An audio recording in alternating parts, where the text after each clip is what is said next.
غیر المغضوب علیہم ولا الضالین آمین. بچانا ان کے راستے سے کہ جن پر تیرا غضب ہوا اور جو گمراہ ہے. اور اس کے بعد بخاری مسلم میں الفاظ ہے کہ نبی علیہ السلام سورہ فاتحہ جب بھی پڑھتے تھے تو آمین کہتے تھے.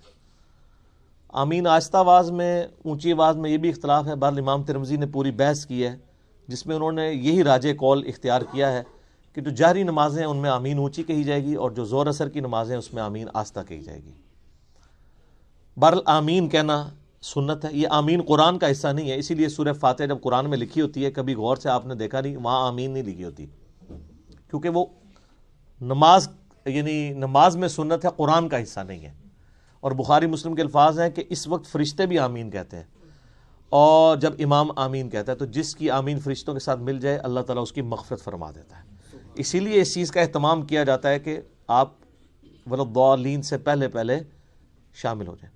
تو یہ غیر المغضوب علیہم ولا الضالین, اس میں طویل خاص کے اعتبار سے تو ظاہر ہے کہ جو نبی علیہ السلام کی امت سے پہلی امتیں جو گمراہ ہوئی ہیں جن پر اللہ کا غضب ہوا, وہ تو قرآن پھر ہمیں بتاتا ہے. ضربت علیہم الذلۃ والمسکنہ یہودیوں کے بارے میں کہ اللہ تعالیٰ نے ان کو بندر اور خنزیر بنا دیا.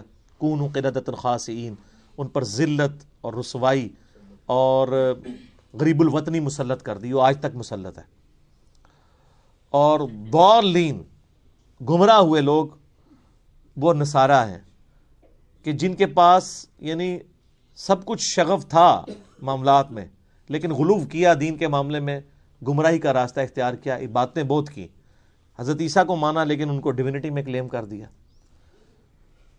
یہودیوں کا مسئلہ تھا, یہ اہل علم تھے, اس کے باوجود جان بوجھ کر انہوں نے گمراہی کا راستہ اختیار کیا. آپ کو پتہ کتنے ہیلے بہانے یہ کرتے تھے. اس لیے اللہ نے کہا یہ مغضوب علیہم ہے, ان پہ اللہ کا غضب ہوا ہے, لعنت ہوئی بھی ہے. سورہ نساء میں آتا ہے نا کہ لعنتی ہیں یہ. عیسائیوں کو اللہ نے لعنتی نہیں کہا اس سختی کے ساتھ, کیونکہ ان میں اکثر لوگ سیدھے سادے تھے, گمراہ ہو گئے. لیکن ہے گمراہ ہے, یہ نہیں کہ ان کا سیدھا پن ان کو بچا لے گا, ایسا نہیں ہے. لیکن بڑا جرم ہے کہ جان بوجھ کے ایسا کرنا. تو غیر المغضوب علیہم جن پر اللہ کا غضب ہوا, ولا الضالین اور جو گمراہ ہوئے. یہ آخری آیت ہے. اچھا وہ بعض لوگ کہتے ہیں وہ جی ہر ایک کی جگہ آیت پڑھی ہوئی, یہاں آیت نہیں پڑھی. یہ آیات کے جو نشان بھی ہیں نا, یہ بھی مطلب کوئی آپ پرانے مصحف اٹھائیں گے نا, اگر کلمی ان میں نہیں تھے, یہ تو ڈویژن بعد کی ہے. اندازے تو موجود تھے, یعنی جو آگے ہم گول وہ استعمال کرتے ہیں. تو عموماً جو قرآن چھپتے ہیں نا ان میں وہ والی غیر المغضوب علیہم ولا الضالین سے پہلے جو ہم پڑھتے ہیں نا صراط الذین انعمت علیہم, اس کے اوپر نہیں ہوا ہوتا, یعنی وہ گول نشان نہیں ہوتا. تو اس سے لوگ سمجھتے ہیں کہ شاید یہ پوری ایک آیت ہے تو پھر بسم اللہ کو شامل کریں گے تو 7 آیتیں پوری ہوں گی. نہیں, یہ 2 آیات ہیں. اور میں نے ٹیکنیکلی جو دلائل رکھے ہیں اس سے یہ چیز ثابت ہوتی ہے کہ سورہ فاتحہ کا حصہ بسم اللہ شریف نہیں ہے. اب یہ سورہ فاتحہ جو ہے اگر آپ اس کو اوور ویو کریں نا تو قرآن پاک میں جتنی بھی چیزیں بیان ہونی ہیں آئندہ آنے والے قرآن میں, سب کی جڑ اس کے اندر موجود ہے.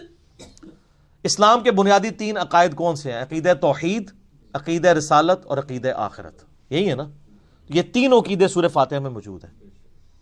عقیدہ توحید الحمدللہ رب العالمین الرحمن الرحیم مالک یوم الدین ایاک نعبد و ایاک نستعین. عقیدہ آخرت مالک یوم الدین, بدلے کے دن کا مالک. اور اہدنا الصراط المستقیم صراط الذین انعمت علیہم عقیدہ رسالت, کیونکہ رسولوں کو اللہ تعالی راستہ اختیار کرتا ہے نا, وہی دیتا ہے نا آگے, امتوں کو رسولوں کے ذریعے دیا جاتا ہے. تو پورے قرآن کا جو یعنی آپ سمجھیں عقائد کی بنیاد اس صورت میں ہے کہ تمہیں مرنے کے بعد اپنے رب کے حضور پیش ہونا ہے, وہ قیامت کے دن کا مالک ہے. قیامت میں اللہ کے پاس پہنچنے سے پہلے پہلے رسولوں کا راستہ اختیار کر لو, توحید کا راستہ اختیار کر لو, اور اللہ سے یہ بھی دعا بھی مانگتے رہو کہ اللہ تعالیٰ گمراہی کے راستے سے اور جو لوگ جن پہ اللہ کا غضب ہوا ان لوگوں کے راستے سے بچاتا رہے. یہ سارا کچھ اگر آپ جمع کریں تو قرآن پاک میں کوئی ایک ٹاپک بھی ایسا نہیں ہوگا. جب رسولوں کا راستہ آ گیا تو رسولوں کی ساری شریعت سمجھ لیں, اس کی جڑ اس میں پڑ گئی. نکاح طلاق کے مسائل بھی اس میں کور, حج کا طریقہ بھی کور, کیونکہ صراط الذین انعمت علیہم ہے اور اہدنا الصراط المستقیم ہے. تو اس لیے اسے ام الکتاب الفاتحہ, قرآن کھولنے والی, قرآن کی ماں کہا جاتا ہے کہ سارے عقائد و نظریات کی جڑ اس صورت کے اندر موجود ہے۔